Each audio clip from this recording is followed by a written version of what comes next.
اب آپ دیکھیے کہ انبیاء کے دعوے کو ایک طرف رکھیں، انسان کی اللہ نے ایک فطرت بھی بنائی ہے، اور اس فطرت کے اندر اللہ تعالیٰ نے کسی ایک پرفیکٹ بینگ کا تصور ضرور رکھا ہے۔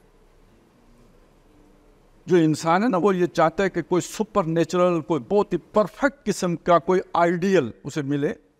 یہ علیحدہ بات ہے کہ وہ اپنی زندگی کے ابتدائی دور میں اس منصب کے اوپر اپنے والد کو رکھتا ہے بالعموم، لیکن جب تھوڑا بڑا ہو جاتا ہے تو اسے معلوم ہوتا ہے کہ نہیں، والد صاحب میں تو بہت سی کمیاں ہیں۔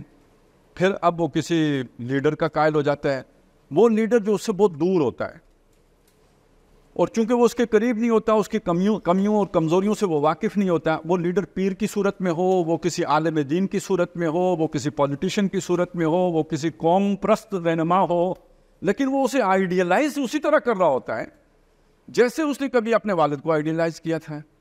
سوال یہ ہے کہ یہ آئیڈیلزم کا یہ کانسیپٹ اس کے اندر آیا کہاں سے ہے؟ لیکن ابھی اس کی کوئی ایجوکیشن ہی نہیں ہوئی، ابھی اس نے دنیا دیکھی ہی نہیں، لیکن ایک آئیڈیل کانسیپٹ اس کے اندر موجود ہے پہلے سے۔ یہ کدھر سے آ گیا؟ یہ ہے کہ جسے قرآن مجید یہ کہتا ہے کہ ہم نے ہر انسان، جیسے حدیث میں آیا، ہر انسان فطرت سلیم پر پیدا ہوتا ہے، کل مولود یولد علی الفطرہ، اور قرآن مجید میں ہے فطرت اللہ التی فطر الناس علیہا۔ یہ انسان کے اندر اللہ نے اپنی معرفت، اپنی پہچان رکھ کر اسے دنیا میں بھیجا ہے۔ یہ ڈارمنٹ ہو جاتی ہے، جیسے ہماری باقی کیپیبلٹیز جو ہیں، پوٹینشیلٹیز جو ہیں، وہ ڈارمنٹ ہو جاتی ہیں اگر وہ ایکسرسائز نہ کی جائیں، اسی طرح یہ بھی ڈارمنٹ ہو جاتی ہے۔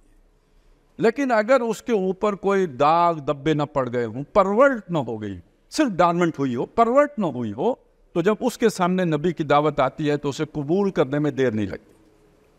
دیکھنا تقریر کی لذت کہ جو اس نے کہا، میں نے یہ جانا گویا یہی میرے دل میں ہے، بالکل یہ کیفیت آپ کو نظر آئے گی جیسے حضرت ابو بکر صدیق رضی اللہ تعالیٰ عنہ ایمان لائے۔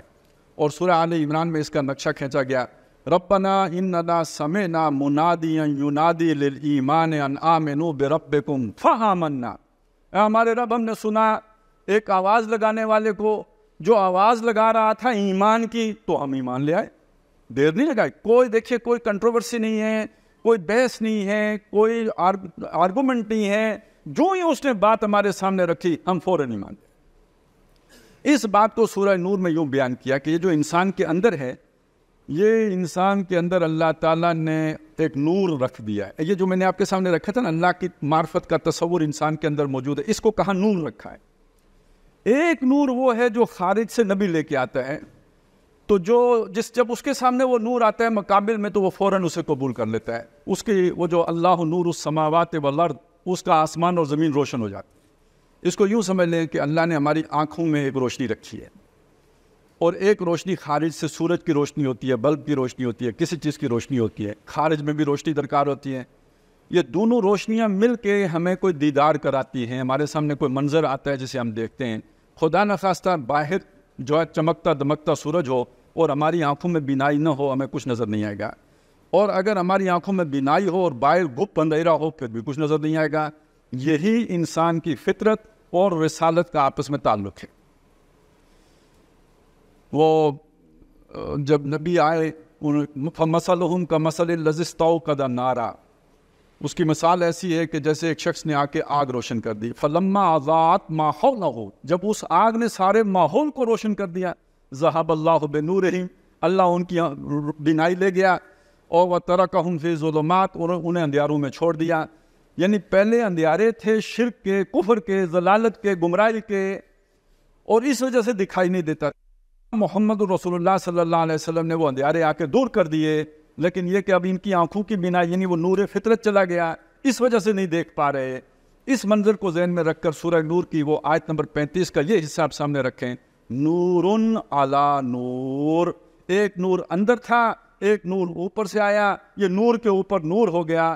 اس نے وہ ویژن کلیئر کر دیا، لیکن یہ ویژن کس چیز کا کلیئر ہوا؟ اندیکھے حقائق کا۔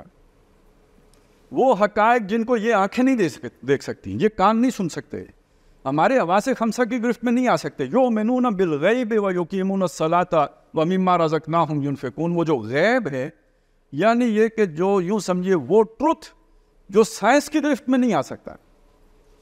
ما بعد الطبیعت، جو اس فزیکل ورلڈ سے بیانڈ ہے اس پر یقین رکھتے ہیں، کامل یقین رکھتے ہیں. اب اس کے لیے جو روشنی درکار ہے یہ وہ والا نور جو اللہ تعالیٰ نے نبیوں کے ذریعے سے بھیجا ہے وہ کارآمد ہوتا ہے. لیکن اگر اندر وہ نور نہ ہو تو یہ خارجی نور کام نہیں کرتا. اسی رکوع کے آخر میں فرمایا وَمَن لَّمْ يَجْعَلِ اللَّهُ لَهُ نُورًا فَمَا لَهُ مِن نُور. جس کے اندر وہ روشنی نہ ہو اس کے لیے کوئی روشنی نہیں ہوتی. اب نبی آ کے جتنا مرضی اس کے سامنے دعوت پیش کرے، اندر روشنی نہیں ہے تو اس کو بات سمجھ میں نہیں آئے گی. اس بات کو قرآن مجید نے کئی انداز میں، کئی اسالیب میں بیان کیا ہے. اِنَّا جَعَلْنَا فِي قُلُوبِهِمْ أَكِنَّةً أَن يَفْقَهُوهُ وَفِي آذَانِهِمْ وَقْرًا وَإِذَا قَرَأْتَ الْقُرْآنَ جَعَلْنَا بَيْنَكَ وَبَيْنَ الَّذِينَ لَا يُؤْمِنُونَ بِالْآخِرَةِ حِجَابًا مَسْتُورًا یا ختم اللہ علی قلوبہم وعلی سمعہم وعلی ابصارہم غشاوہ. یہ سارے اسالیب در حقیقت اس ایک بات کو بیان کر رہے ہیں، اگر آپ کے اندر نور نہ ہو تو یہ خارج میں محمد رسول اللہ صلی اللہ علیہ وسلم جیسی شخصیت کی دعوت بھی موجود ہو، آپ ایمان کی طرف پیش قدمی نہیں کر سکتے. اب آ جائیں اگلی بات کی طرف. یہ جو ایمان ہے یہ کسی اور ایجوکیشن کے ذریعے سے نہیں دیا جا سکتا اگر اندر وہ ریسیپینٹ موجود نہ ہو، جس کا بھی میں نے آپ کے سامنے ذکر کیا ہے. یہ بڑی بنیادی بات ہے. اس ریسیپینٹ کے بغیر ایمان ایجوکیٹ نہیں کیا جا سکتا. یہ ان نون ریئلٹی ہے. اور آپ ظاہر ہے جس شعبے سے وابستہ ہیں، میرے خیال ہے یہ بات آپ کے سامنے اس سے بہتر اور کوئی اس بات کو اپریشیٹ نہیں کر سکتا کہ ایک بچہ 4 سال کا یا 5 سال کا جس کو آپ کسی ورڈ کا تعارف نہیں کرا سکتے کہ اس کے پیچھے میننگز کیا ہیں اور اس ورڈ کے پیچھے کانسیپٹ کیا ہے، نہیں کرا سکتے. آپ شادی کا تصور اسے نہیں کرا سکتے جو اتنی بڑی ریئلٹی ہے، لیکن اس عمر میں بھی آپ اسے اللہ کا تعارف کرا لیتے. کیسے ہوتا ہے؟ اگر اس کے اندر یہ تعارف پہلے سے موجود نہ ہو، یہ اس کے اندر پہلے سے اللہ تعالیٰ نے اس پورا یہ میکینزم نہ رکھ دیا ہوتا تو یہ بات بچے کی سمجھ میں آنے والی تھی نہیں کہ کسی ان سین ریئلٹی کو وہ تسلیم کر لیتا.